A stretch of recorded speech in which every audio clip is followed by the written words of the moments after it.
And we're joined now by James Denslow. He's a Middle East expert from King's College London. Thanks for coming in. It's certainly taken a while for any sanctions to be imposed on Syria. Why now, do you think? Well, I think the protests have the momentum that the Europeans feel they can no longer ignore. It does contrast with the rather rapid actions that certain European countries took towards Libya. This is really a slap on the wrist rather than any sort of form of comprehensive sanctions. So I believe the message being sent here from the EU is that they are expecting a lot more from President Assad to stop this current clampdown on his own people.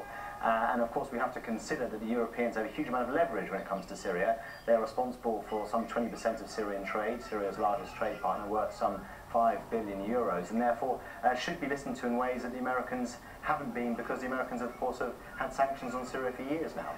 Interesting that President Bashar al-Assad is not included in the list of the 13, as far as we understand, who are about to have personal sanctions imposed upon them. Why has he been left out and other members, presumably of his government, included?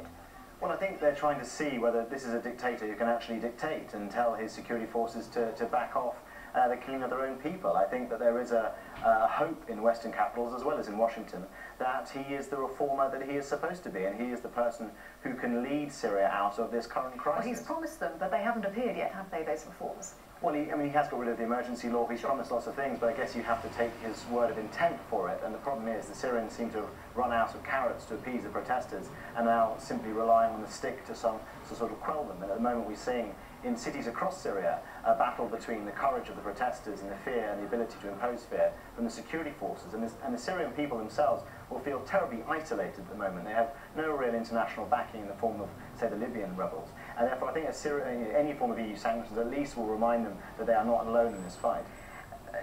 Critics have pointed out exactly what you've said, that the West has been very reluctant to get involved in any sort of criticism or any calling for the ousting of Bashar al-Assad. Why is that? You talk about the trade deals that go on between the EU and Syria. Is that behind it, or is there more to it, that they believe that Bashar al-Assad is the one who can actually have some sort of unity within Syria? Well, I think the West has tried putting pressure on Syria for decades, not particularly successfully, and of course when you think about an arms embargo from the EU on Syria, it means nothing to the regime there, who rely on the Russians and the Iranians for the weapons they're using to quell their own protesters. So I think that what the West is trying to do is prove itself somewhat relevant in a country where it has long been irrelevant. Economic sanctions could be one way, but I fear that at the moment the regime is simply concerned with one thing and one thing only: put the protesters down first and see what the state of diplomacy is like afterwards. That is the one thing the regime is thinking about. And the real question for this is whether Bashar al-Assad can differentiate himself from the 13 people on the EU list or the 12 people on the American list.